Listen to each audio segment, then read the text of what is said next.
एडुटेरिया current affairs हम लोग discuss कर रहे हैं। जो नेशनल करंट अफेयर्स राष्ट्रीय समाचार दिया होता है वो डिस्कस कर चुके। इंटरनेशनल पूरा नवंबर तक अप टू डेट पूरा हो चुका है। इस वीडियो में हम इकॉनमी डिस्कस करेंगे। इकॉनमी पूरा है नवंबर 2021 से नवंबर 2022 के जो जो इकॉनमी रिलेटेड करंट अफेयर्स है ना वो सारा इसमें, बजट और सर्वे को छोड़ के।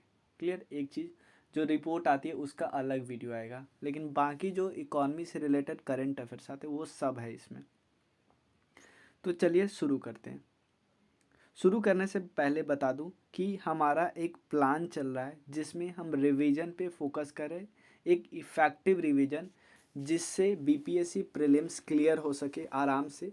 और तो उस वीडियो में क्या है, बहुत बार 5 बार रिवीजन हम लोग करेंगे और रिवीजन का तरीका बस थोड़ा सा स्लाइड चेंज करना है जिससे हमारे नंबर ऑफ़ टाइम्स जो रिवीजन का होता है वो इंक्रीज हो जाए और हमारा एक भी टॉपिक नहीं छूटे। करेंट अफेयर्स, इकॉनमी सर्वे, बजट, उसके अलावा स्टैटिक पूरा पोर्शन, साइंस पे फोकस, बिहार स्पेशल पे फोकस, हिस्ट्री पे फोकस, सब इवन कोई भी सब्जेक्ट नहीं छोड़ रहे हैं। इकॉनमी, स्टैटिक इकॉनमी आपको पता है ये भी परेशान कर रहा है आप लोग को, तो ये भी हम कवर करें। तो चलिए शुरू करते हैं इकॉनमी करंट अफेयर्स। पहला है, एक रिपोर्ट है, रिपोर्ट का नाम है ट्रेड एंड डेवलपमेंट रिपोर्ट। ठीक है। ये रिलीज कौन करता है? UNCTAD, UN, यूनाइटेड नेशन का CTAD वाला जो ग्रुप है। मैं इस ग्रुप के बारे में थोड़ा बताता हूँ आपको। इसका फुल फॉर्म है United nation conference on trade and development. इसका थीम है प्रोस्पैरिटी फॉर ऑल। और यहाँ पे उनके सेक्रेटरी जनरल का नाम देख लेते हैं। उनके सेक्रेटरी जनरल का नाम है यहाँ पे देखिए, रेवेका जिन्सपैन। ठीक है ना, ये देख सकते हो। न्यूज़ तो नहीं देखना क्योंकि बहुत लोग इसमें दिखाया गया है ट्रेड एंड डेवलपमेंट से क्या क्या फ़ायदा होगा, ये सब बहुत वास्ट रिपोर्ट वगैरह भी देते हैं। इन्होंने बताया एक रिपोर्ट में कि इंडिया की इकॉनमी है 2022 में ग्रो करेगी 5.7% से और 2023 से ग्रो करेगी 4.7% से।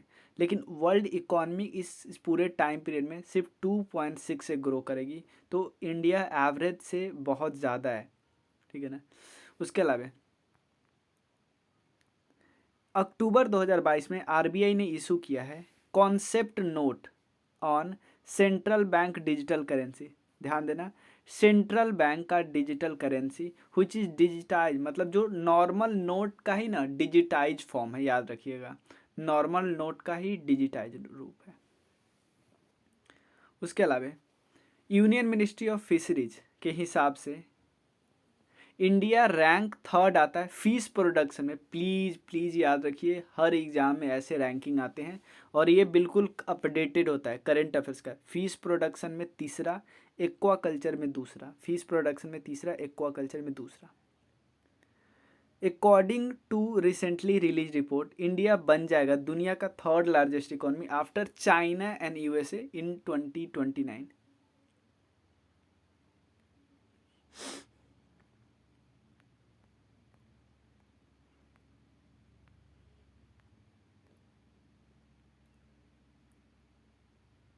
नेक्स्ट है, recently the import export bank of India जो एग्जिम बैंक है उसने प्रोवाइड किया है उज्बेकिस्तान को। याद रखना उज्बेकिस्तान, मैंने आपको बताना कजाकिस्तान के जस्ट नीचे उज्बेकिस्तान एक लैंड लॉक कंट्री है।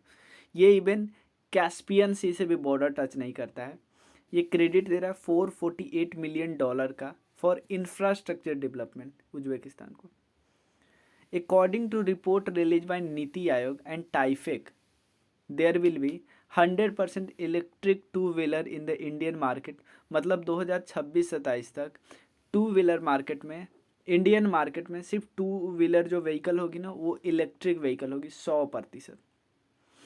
According to the recent projection release by United Nation, India बन जाएगा दुनिया का मोस्ट पॉपुलस कंट्री इन 2023। ठीक है ना।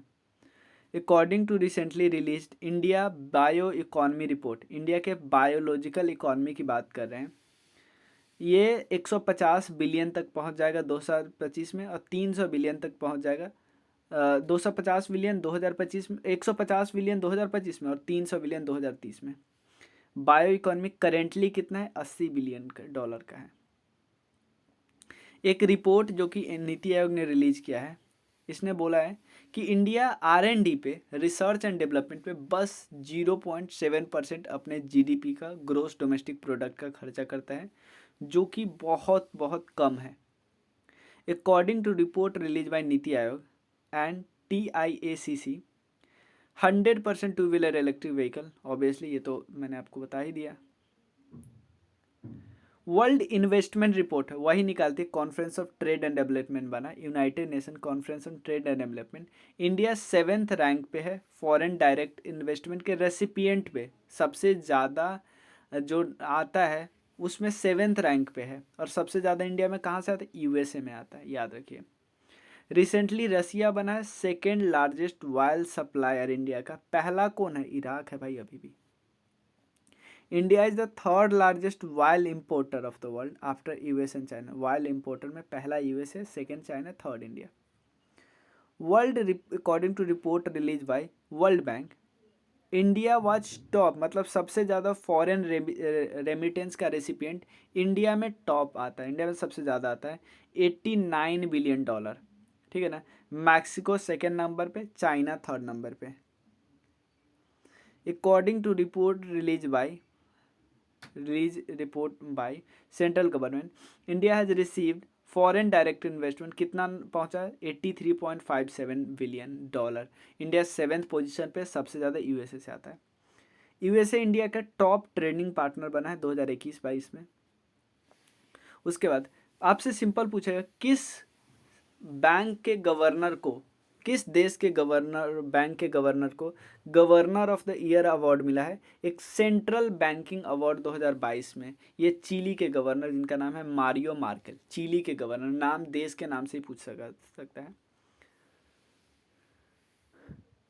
एक प्रोजेक्ट है बैंक सखी, नाम से पता है, सखी बैंक। ठीक है। इसमें बैंक एक सखी, बैंक का जो सखी मतलब बैंक का एक कुछ मतलब कि स्टाफ होंगे जो बैंक सखी की तरह काम करेगा और इजीली एक्सेस देंगे अकाउंट खुलवाने के लिए, उड़ीसा के पीपल में। और ये कौन महाराष्ट्र है? बैंक ऑफ महाराष्ट्र, याद रखना, bank of Maharashtra in Orissa.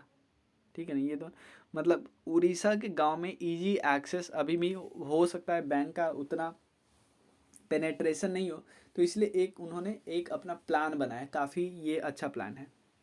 House work is work initiative, ठीक है ना, house work is work initiative, ये एक्सिस बैंक में है, एक्सिस बैंक है। ये क्या बोलते हैं कि हाउस वर्क को जो लोग काम नहीं समझते उनको ये तमाचा मार रहे हैं कि हाउस वर्क भी एक काम है। और ये चाहते हैं कि वुमेन सिर्फ हाउस वर्क में न लगे रहे, एजुकेशन में पार्टिसिपेट करें, मतलब मेन उनका कदम होना चाहिए एजुकेशन में, साइड में वो कर रही house work. Lakshmi for Lakshmi initiative, ये HDFC म्यूचुअल फंड ने लॉन्च किया, ताकि जो इशू है फाइनेंशियल एक्सपर्टीज का या गाइड का जो वुमेन को नहीं मिल पाता है वो दे सके। RBI ने NPCI के साथ एसोसिएशन किया है, क्यों? ताकि लॉन्च कर सके UPI 123 पे और डिजी साथी, किस लिए? डिजिटल पेमेंट के लिए। ठीक है ना। और ये हिंदी और इंग्लिश दोनों लैंग्वेज में अभी है। 2021 में US बना है top trading partner, then US was India के टॉप ट्रेडिंग पार्टनर बने हैं 112 बिलियन डॉलर के ट्रेड के साथ।